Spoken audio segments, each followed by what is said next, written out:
बैठ जाओ। श्री बांके बिहारी नंद लाल मेरो है, श्री बांके बिहारी नंद लाल मेरो है। गोविंद मेरो है, गोपाल मेरो है, गोविंद मेरो है, गोपाल मेरो है। श्री बांके बिहारी नंद लाल मेरो है, श्री बांके बिहारी नंद लाल मेरो है। बोलो गिरधर गोपाल की जय।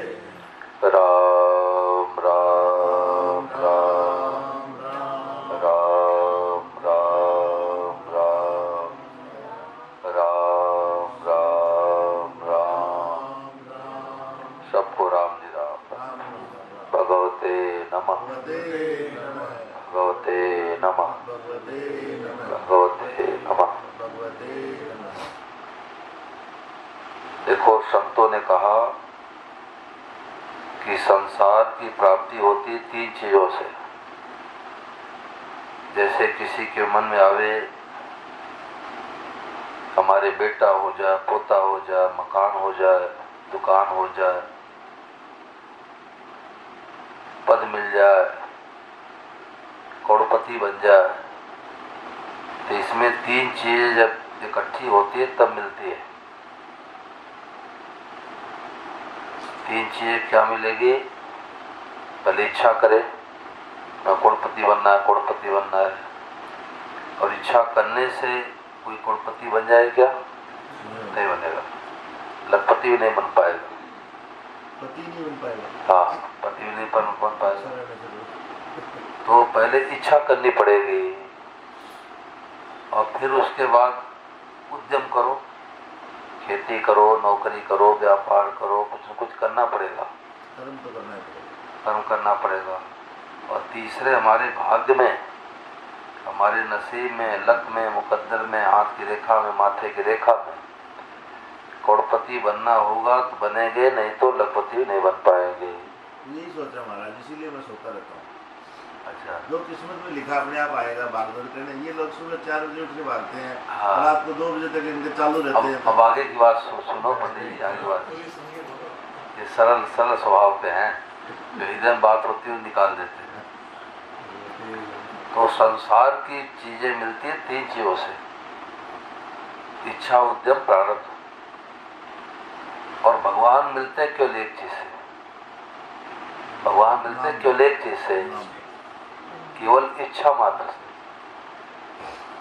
बड़ी गहरी बात है ये स्वामी महाराज जी खोज है कि भगवान मिलते इच्छा मात्र से। क्या करो, कहाँ जाओ, किससे पूछो, किस संत के पास जाओ। तो जो इच्छा, उद्यम, प्रारब्ध से मिलने वाली धन है, उसके लिए तो रात दिन लगा दिया। कितना समय लगा दिया कि लोग कहते हैं हमारे पास समय नहीं है, सत्संग में आने के लिए समय नहीं है। जो मिलता है प्रारब्ध से, भाग्य से, उसके लिए समय नहीं है। और जो केवल इच्छा मात्र से भगवान मिल जाए, उनके लिए लगन नहीं है, इच्छा नहीं है। तो संतों ने कहा कि 3 चीज में तो करो संतोष, और 3 चीज में कभी संतोष मत करो। प्रारब्ध पहले रचा, पीछे रचा शरीर, तुलसी चिंता क्यों करे, भजले श्री रघुवीर। 3 चीजें माँ के घर में आने के पहले निश्चित हो गई, हमारी, आपकी, सबकी। आयु, जाति, भोग। हमारी आयु कितनी है पहले से निर्धारित है। किसी को 200 श्वास, किसी को 500, किसी को 1 लाख, किसी को 1 करोड़। गिनती श्वास मिले, और श्वास खत्म होते ही चट जाना पड़ेगा। ऐसा नहीं कि 90 साल के हो गए ही जाएंगे। अपने से बड़े चले गए, बराबर वाले भी चले गए, छोटे भी चले गए। तो आयु जाति की जाति जन्म लेंगे, भगवान कोई एप्लीकेशन थोड़े हम लोग दिए थे ब्राह्मण सही भेजो या वैश्य सही भेजो, ये भगवान की व्यवस्था है। आयु, जाति और भोग, भोग का मतलब हमारे कुटुंबी संबंधी, धन कितना मिलेगा, पति कौन मिलेंगे, पत्नी कौन मिलेगी, बेटा कौन मिलेगा, बेटी कौन मिलेंगे, ये पहले से निर्धारित है। अपने के कर्मों के फल के अनुसार ऋणानुबंध इनका ऋण है। या तो ये लेनदार बन के आते हैं या देनदार बन के आते हैं। अगर देनदार है तो माता पिता थप्पड़ भी लगा दे तो बेटा आज्ञा का उल्लंघन नहीं करेगा, तो समझ लो ये देनदार है। और माता पिता तो आदर सत्कार करे, उल्टे रास्ते जावे तो समझ लो लेनदार है, 3 जन्म का लेना देना बाकी है।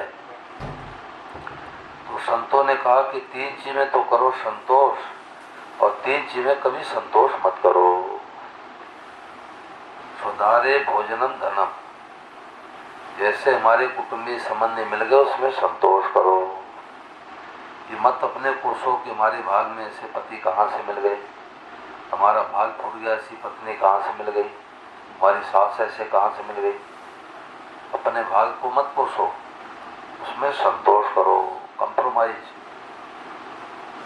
समझौता करो। तो स्वदारे भोजनम, भगवान जैसा रूखा सूखा हलवा खीर दे दें, आप कोई भोग लगा के पालो। रोजाना हलवा ही खाने को मिले अपने हाथ की बात है क्या? ट्रेन में 1-2 दिन यात्रा होती है तो फल खा के रह जाते हैं और कुछ खा के रह जाते हैं। तो रोजाना हलवा मिले अपने हाथ की बात नहीं है। मना मनोरथ छोड़ दे अपना सोचा न होए, और पानी में घी नहीं पजे तो रूखा खाए न को।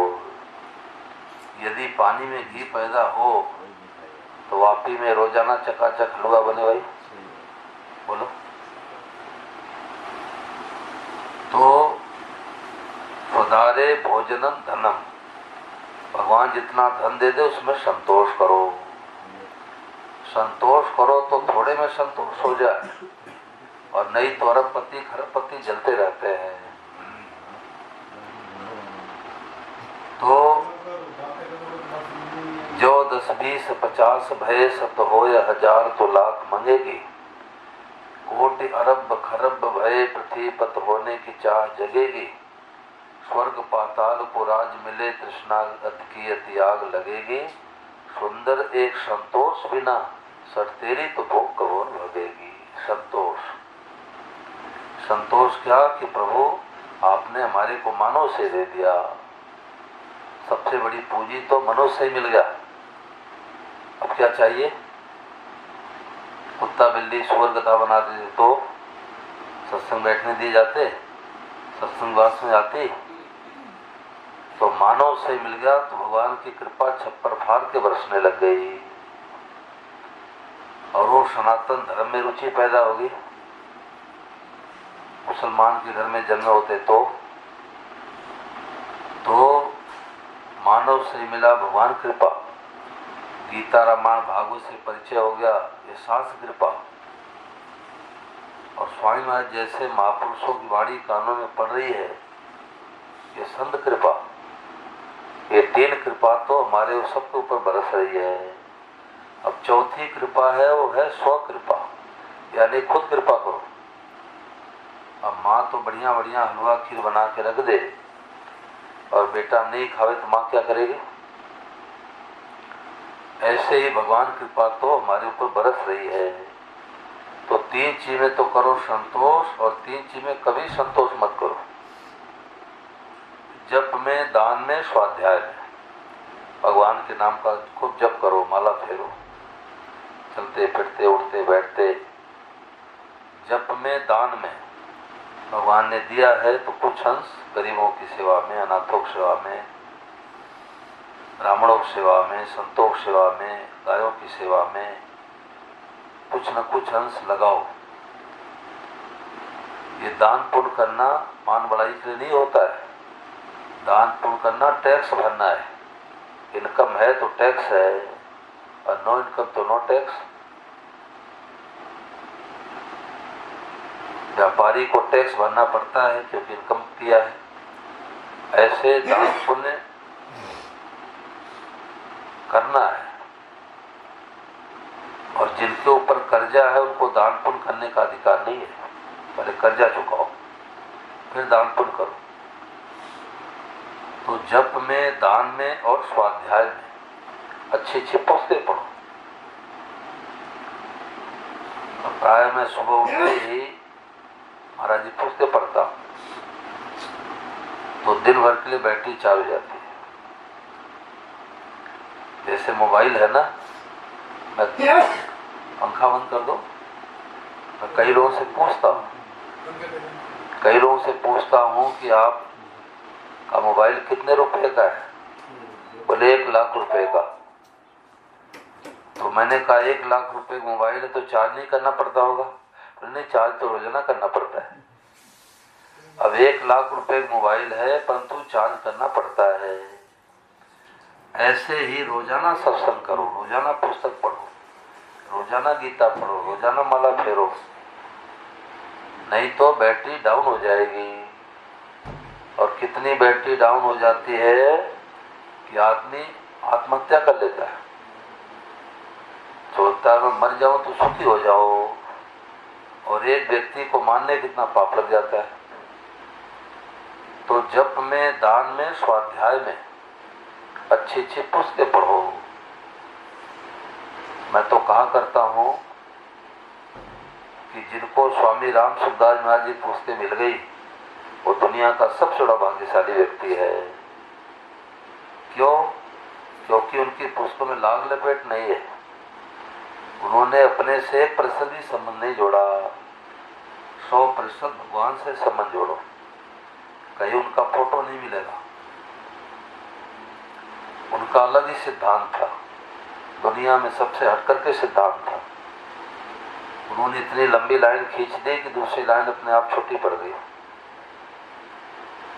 महाराज जी का एक उद्देश्य था कि जीव को शांति कैसे मिले, लोगों का उद्धार कल्याण कैसे हो, इसी प्रयास में लगे रहते थे।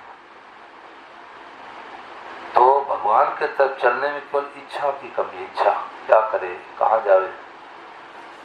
एक साधक, एक महात्मा जी पुस्तकें पढ़ा करता था तो उसके मन में आती थी कि महात्मा जी कहाँ मिलेंगे, हरिद्वार जाऊं, ऋषिकेश जाऊं, वृंदावन जाऊं।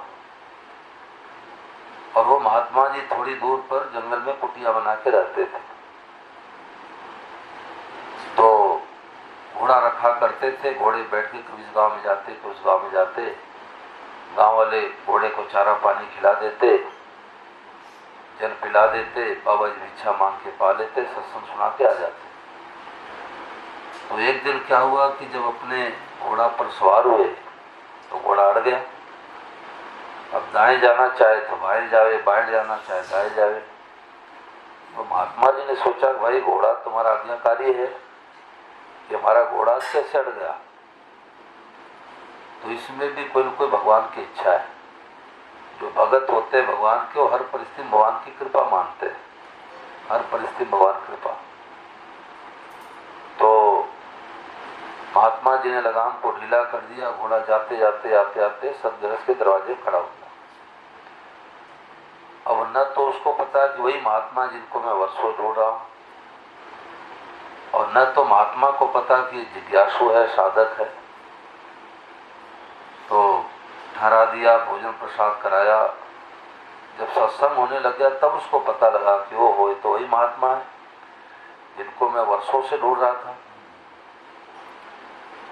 तो जब प्रातः काल महात्मा जी जाने लगे तो बोले बेटा तुम्हारे अंदर बड़ी लगन है और तुम मेरा नाम पता ठिकाना लिख लो।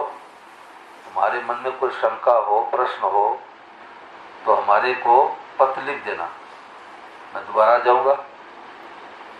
तो साधक ने कहा कि महाराज अभी आपका आना कैसे हुआ? बोले अब की बार तो मेरा घोड़ा अड़ गया था। तो साधक ने कहा कि दोबारा आपका फिर घोड़ा अड़ जाए तो आप आ जाना। बोलो गिरधर गोपाल की। यानी साधक के अंदर, भगत के अंदर उत्कट विलासा होती है तो संतों का घोड़ा अड़ जाता अब ये कथा होने वाली थी हैदराबाद के आसपास में। वो बिहार के एक सज्जन का ससुराल था, वहाँ होने वाली थी।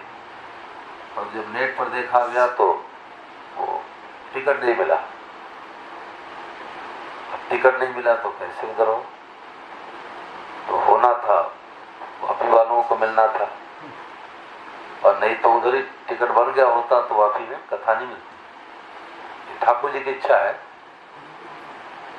तो भगवान की तरफ चलने की लगन की कमी है। भगवान देखते हैं कहाँ की जरूरत है। भूख वाले को भोजन मिलता है, प्यासे को जल मिलता है। नारद जी एक बस्ती से जा रहे थे, तो उन्होंने देखा कि एक भगत बैठ के इमली के पेड़ के नीचे माला फेर रहा था। उसने देखा कि नारद जी हमारे बस्ती से जा रहे हैं, गांव से जा रहे हैं। दौड़ के गया, चौड़ों प्रणाम किया। अरे नारद जी रुको रुको, आप कहाँ जा रहे हो? हमारे कुटिया में ठहरो, 5 दिन 10 दिन भोजन करो, सत्संग कराओ। तो नारद जी ने कहा भाई बहुत जरूरी काम से मैं बैकुंठ धाम जा रहा हूँ। अच्छा भगवान के पास जा रहे हो? बोले हाँ। कोई काम हो बताओ। कोई कहते नहीं बाजार जा रहे तो हमारे साथ सब्जी लेते हैं ना। तो बोले कोई काम हो बताओ। तो भगत ने कहा कि महाराज जो नारद जी महाराज भगवान से ये पूछ लेना कि जो वापी का भगत है और इमली के पेड़ के नीचे बैठ करके 10 सालों से माला फेर रहा है, उसको आप किस तारीख को दर्शन दोगे? नारद जी ने कहा ठीक है, मैं 5वें दिन वापस आऊंगा, बताते जाऊंगा। अब चलते चलाते नारद जी पूछ बैठे महाराज जो वापी का भगत है और इमली के पेड़ के नीचे बैठ के 10 सालों से माला फेर रहा है, आप किस तारीख को दर्शन दोगे? तो भगवान ने कहा कि उस भगत से कह दो कि जिस लगन से जिस उत्साह से माला फेर रहा है, तो इमली के पेड़ में जितने पत्ते उतने जन्म के बाद दर्शन दूंगा।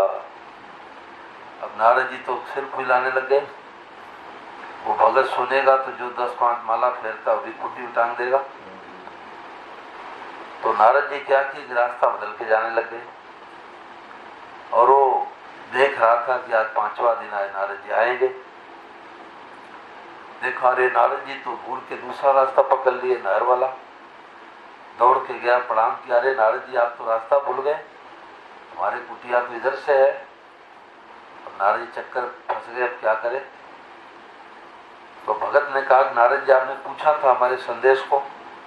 बोले हाँ भाई पूछा था, थोड़ी और लगन बढ़ाओ। उसने कहा देखो मैं वापी का रहने वाला हूँ, सही सही बताओ, गोल मोल में उत्तर मत दो।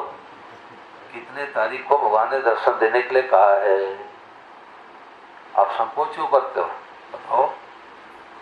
तो नारद जी ने कहा कि छाती कदी करो, बताओ, निराश मत होना, होपलेस मत होना। तो उसने कहा मैं तो आपसे पूछ रहा हूँ, निराश क्यों होगा? तो भगवान नारद जी ने कहा कि भगवान ने कहा उस भगत से कह दो कि इमली के पेड़ में जितने पत्ते हैं उतने जन्म के बाद दर्शन दूंगा। और जैसे वो भगत सुना हो तो नाचने लग गया। ओहो भगवान दर्शन देंगे, भगवान दर्शन देंगे। और उसी समय सभा में भगवान प्रकट हो गए। बोलो गिरधर गोपाल की। तो नारद जी कहने लगे महाराज हमारी फजीती क्यों कराए? आपके यहाँ भी झूठ कपट चलने लग गया क्या? आपने मेरे से कहा इमली के पेड़ में जितने पत्ते उतने जन्म बाद दर्शन दूंगा, और आप आ गए हमारे पीछे पीछे दर्शन देने के लिए। आपके यहाँ भी झूठ कपट चलने लग गया। भगवान ने कहा नारद जी आप डांटते क्यों? ये जिस लगन से जिस भाव से लगा था तो इतने जन्म तो लग ही जाते। और जैसे इसने सुना भगवान दर्शन देंगे, इसके अंदर इतनी उत्कट अभिलाषा हुई, इतनी लगन बढ़ी कि हमें तत्काल दर्शन देना पड़ा। इसका मतलब ये हुआ कि भगवान की तरफ चलने में केवल लगन की कमी है। क्या करो, कहाँ जाओ, किससे पूछो। और भाई जो सोए रहते उनका भय तो पड़वा ही जाता है। हरियाणा में कहावत है कि सोए का भय तो पड़ा ही जाता है। सुता पड़ना जाता है। हाँ, कहावत सुना है ना? वो दो दो व्यापारी थे मित्र, तो दोनों मेले में गए तो 2 भैंस खरीद के ला रहे थे, और रात्रि के 10 बज गया तो बोले पेड़ के नीचे ठहर जाओ भाई, दोनों भैंस जाने वाली है, कहीं ठोकर न लगे रात में। तो अब बट्टी चोखा बनाए, दोनों खा लिए। एक आलसी था, उसने कहा देख भाई मैं तो बट्टी ज्यादा खा लिया, मेरे को नींद आ रही है, और तो एक को तो जागना पड़ेगा क्योंकि दोनों भैंस जाने वाली है। तो अब वो तो सो गया, तो जो जाग रहा था उसकी भैंस तो ब्याही पाड़ा, जो जो जाग रहा था उसकी भैंस तो भाई ब्याही पाड़ा, और जो सो रहा था उसकी भैंस तो ब्याही पाड़ी। तो मित्र ने क्या किया कि बच्चे को अलट पड़ दिया, अंधेरे में इधर का उधर कर दिया। तो जब सुबह वो सो के उठा तो भाई आंख मलते कहा कि भाई दोनों भैंस में कोई भैंस ब्याही? बोले दोनों ब्याह गया। क्या ब्याही? बोले हमारी भैंस तो पाड़ी ब्याही है और तुम्हारी भैंस तो पाड़ा ब्याही है। अब उसने देखा कि अरे पाड़ी के तो सफेद तिलक है, हमारे भैंस को भी तिलक है, तो ये लगता है कि बच्चे को अलग बदल दिया। तो उसने कहा भाई पाड़ी तो हमारी है तो बदल दिया। उसने कहा नहीं हमारी भैंस पाड़ी जाएगी। तो पंच लोग आए फैसला कराने के लिए। तो उसने कहा देख लो भाई भैंस का मिलान करो पाड़ी से, हमारी भैंस की पाड़ी है, ये तो बच्चे को बदल दिया। तो पंचों ने कहा जो सोए रहते हैं उनकी भैंस तो पाड़ा ही जाती है। बोलो गिरधर गोपाल। अब देखो इस सत्संग में आए हैं, कितनी मारी महाराज जी की बातें चली है, आने पहले इतनी बातें चली है, वो बातें निकल गई। बोलो ट्रेन पकड़ना है तो 4:45 बजे 4:30 बजे पहुंच जाएंगे, और सत्संग में होगा तो 5:30 बजे पहुंचेंगे। तो लगन की कमी है, लगन क्या करे कहा जाए। और लगन कमी क्यों है कि 2 चीज को भूल गए, एक तो भगवान को भूल गए और एक मौत को भूल गए। 2 बातन को भूल मत जो चाहे कल्याण, नारायण एक मौत को दूजे श्री भगवान। एक तो भगवान को मत भूलो और एक मौत को मत भूलो। अब दोनों को भूल गए कि अभी तो 40 साल 35 साल की अवस्था, अभी हम थोड़े जाएंगे।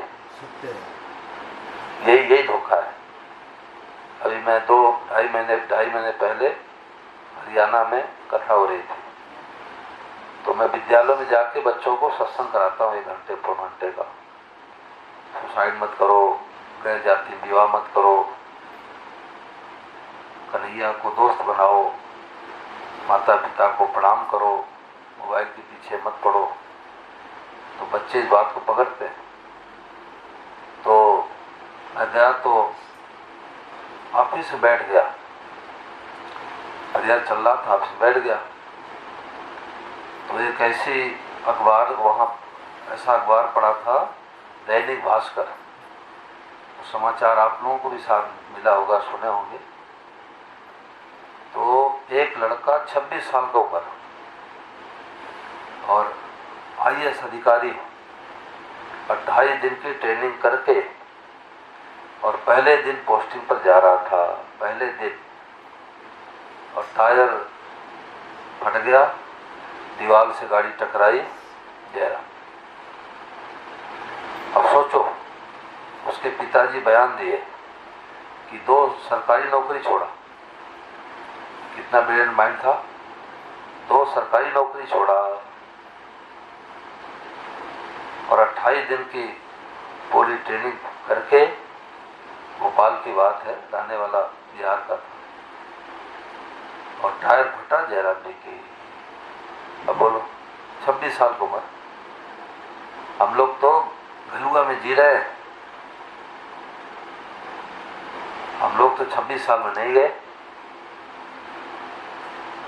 तो 26 वाला चला गया तो अब हम लोग किसका इंतजार कर रहे हैं, कुछ पता नहीं है। करेंगे करेंगे तो याद है, मरेंगे मरेंगे भूल गए। करेंगे करेंगे याद है, ये करेंगे वो करेंगे। हम लोग सपने में राजी हो रहे हैं। जैसे कि सपने में कोई भिखारी है और राजा बन जाए तो राजी हो जाता, हो हम तो राजा बन गए राजा बन गए राजा बन गए। परंतु आंख खुलते ही भिखारी का भिखारी। तो सपने में तो आंख खुलते ही भिखारी का भिखारी। ऐसे हम लोग जीवन में सपना देख रहे हैं। इसका छोटा मकान है, हमारा बड़ा मकान है। इसकी छोटी गाड़ी हमारी 4 पहिए गाड़ी है। इसके 1 प्लाट है, हमारे 3 प्लाट है। ये सब सपना देख रहे हैं। तो रात्रि वाला सपना तो आंख खुलते ही गायब, और जो जीवन का सपना है ये तो आंख ढकते ही सपना गायब।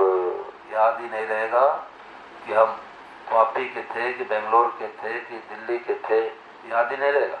याद हो बताओ कि जन्म के पहले 5 फैक्ट्रियों का मैं मालिक था, आज जाओ तो 100 रुपये नहीं मिलेगा। एक गुरु नानक जी महाराज अपने शिष्यों के साथ में जा रहे थे, तो अनाज मंडी से गुजर रहे थे, तो एक बकरे को युवक पकड़ करके कान पकड़ के पिटाई कर रहा था। तो उसके मुख में वो चना ले लिया खाने के लिए, तो तब तक पिटाई करता रहा जब तक पूरा चना उगलवा नहीं लिया। तो गुरु नानक जी को हंसी आ गई। संत महात्माओं के देखने में बोलने में कोई न कोई रहस्य छिपा होता है। तो गुरु नानक जी को हंसी आई। तो शिष्यों ने आगे जाके कहा कि गुरुजी, बकरे बेचारे को मार पड़ रही है, आपको हंसी कैसे आई? कोई जरूर रहस्य है। तो गुरु नानक जी ने कहा कि देखो, ये जो बकरा है ना, और जो नवयुवक पीट रहा है, ये नवयुवक का बाप था और बड़ा भारी सेठ था, और इसी का आड़त खुला हुआ है सब। अब यही बरामदे में आके बैठता है और इसी का सब बनाया हुआ है। आसक्ति रह गई तो बकरा बन के आना पड़ा, और यही बैठता अपने आड़त के पास में, और एक मुट्ठी चना पर इसका अधिकार नहीं है। ये दशा होने वाली है। तो सत्संग क्या है? सत्संग झकझोर के जगा देता है। सत्संग और कुछ नहीं करता, घर मकान दुकान नहीं छोड़ता। सत्संग झकझोर के जगा देता है कि किसके भरोसे बैठे हो। अब रात्रि में सो रहे हैं और लाइट जलाते ही सर्प दिखाई दिया, अब नींद आ जाएगी? सो जाओ, भी तो 2 बज रहे हैं रात्रि के, 2 घंटे भी और सो जाओ, नींद आएगी? और बाहर से कोई दरवाजा बंद किया हो तो पीटेंगे, उठो उठो खोलो। ऐसे हम मृत्यों को भूल गए, भगवान को भूल गए। तो 2 बातन को भूल मत जो चाहे कल्याण, नारायण एक मौत को दूजे श्री भगवान। तो अपने श्वास के रहते रहते क्या बात पकड़ लो कि जगत नहीं है, सब रूपों में जगदीश है। बस इस बात को पकड़ लिया तो आज ही भले सही चला जाए, कोई चिंता नहीं। रज्जब धोखा को नहीं, फल दे सूखा खेत। तो सत्संग इतना ही है जो हो। अब दरी मानते, दरी नहीं है, दरी के रूप में भगवान है, भगवते नमः। बोतल के रूप में भगवान है, भगवते नमः। कुर्सी के रूप में भगवान है, भगवते नमः। कल एक चूरू के सज्जन से बात हुई, वो 300 में थे आसाम में। तो उन्होंने कहा, महाराज वासुदेव सर्वम, सब रूपम भगवान है। ये सत्संग में बात नहीं चलती तो सत्संग अधूरा है। और यहाँ 7 दिन बाद चली है, भगवते नमः। तो मामूली बात नहीं है, भगवान की बड़ी कृपा हुई है। वापी में इतने लोग रहते हैं, लाखों लोग रहते हैं, कितने लोगों को बात मिली है? जितने लोगों को मिली है बहुत भाग्यशाली है। स्वामी नारायण ने कहा, ऐसी बातें मिल जाए तो कमरा बंद करके नाचो। ओहो, हम कलयुगी जीवों को इतनी ऊंची बात मिल गई। अब इस बात को पकड़ लो, बात पकड़ने की है। स्वामी महाराज से लोग कहते हैं महाराज जी गीता भवन ऋषिकेश आता हूँ, 5 दिन 10 दिन सत्संग सुनता हूँ तो ऐसा लगता है कि हम भगवान के हो गए, परंतु जब घर पर जाते हैं तो महीने 2 महीने बीतते बीतते भूली हो जाती है। तो स्वामी महाराज ने कहा कि विवाह के 3 महीने बाद भूली हो जाती है क्या भाई? याद नहीं आ रहा है मेरा विवाह हुआ कि नहीं हुआ? तो क्यों नहीं भूली होती? हमने महत्व दिया।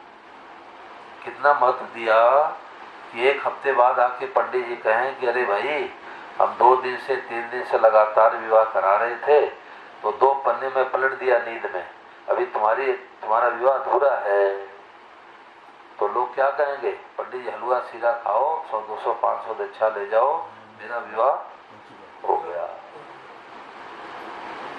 तो जिस चीज को महत्व देते हैं उसकी भूली नहीं होती।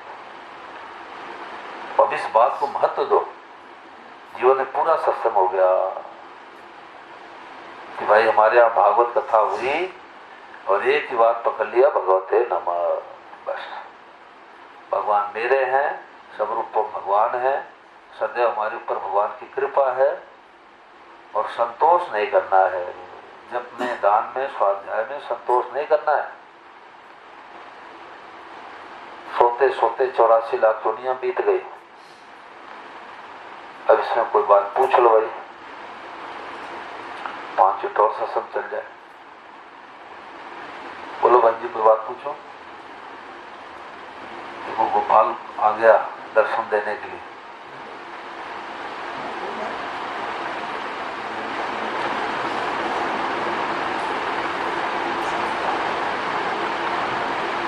कल कितनी बढ़िया बात इन्होंने बताई। मैंने कहा ये फ्रिज, मैंने क्या पूछा था? एलसीडी। एलसीडी में भगवान है कि एलसीडी भगवान है, ये प्रश्न पूछा। तो बड़ा सटीक उत्तर दिया, एलसीडी ही भगवान है। अभी तक क्या मानते थे कि एलसीडी में भगवान है, सब चीज में भगवान है, कुर्सी भगवान है, मेज में भगवान है, दरी में भगवान है, चटाई में भगवान है। नहीं नहीं, चटाई ही भगवान है, एलसीडी ही भगवान है। अग्रवाल जी ने अच्छी बात बताई कि हम मानते थे कि मैं भगवान है, पेड़ में भगवान है, गाय में भगवान है, ऐसे मानते थे। परंतु अब मैं हट गया, भगवान ही है। सब जग ईश्वर रूप है, भलो बुरो नहीं कोई, और जिनके जैसी भावना तैसो ही फल हो। 1-2 मिनट का वीडियो दिखाता हूँ। वहाँ सत्संग हुआ वृंदावन में। दसवीं को रात में चावल नहीं खा सकते? दसवीं को रात में चावल नहीं खा सकते क्या? अरे यहाँ सोने की तौल चल रही है, मिट्टी के ईंट लेके दौड़ रहा हूँ। यहाँ सोने की तौल चल रही है। स्वामी महाराज से कोई विषयांतर का प्रश्न करता तो महाराज जी कहते यहाँ सोने की तौल चल रही है, मिट्टी के ईंट लेके दौड़ रहा हूँ।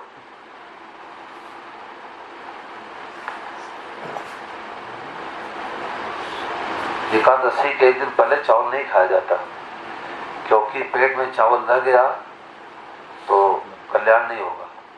इसलिए जो एकादशी का व्रत रखते हैं 1 दिन पहले चावल नहीं खाते, ठीक है ना। और एकादशी के दिन कम से कम अगर नहीं व्रत रह सके तो उस दिन घर में चावल नहीं बनाना चाहिए। देखो ऐसी बातें मिल जाए तो कमरा बंद करके नाचो।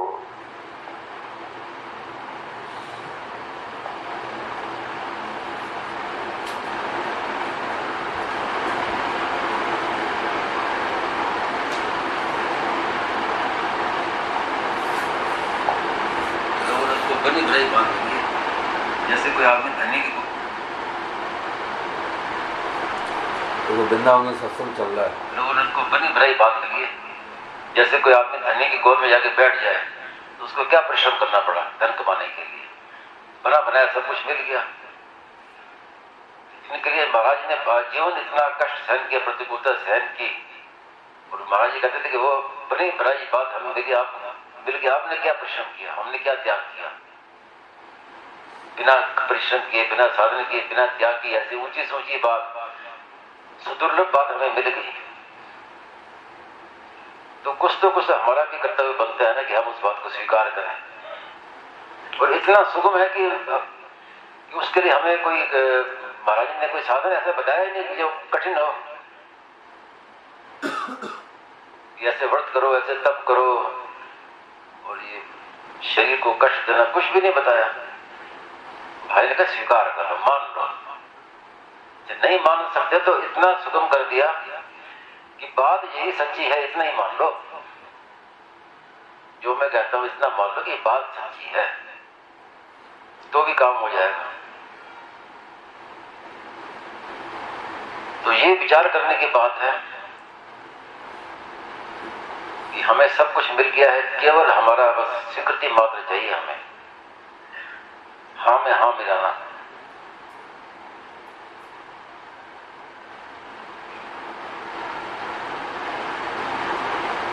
तो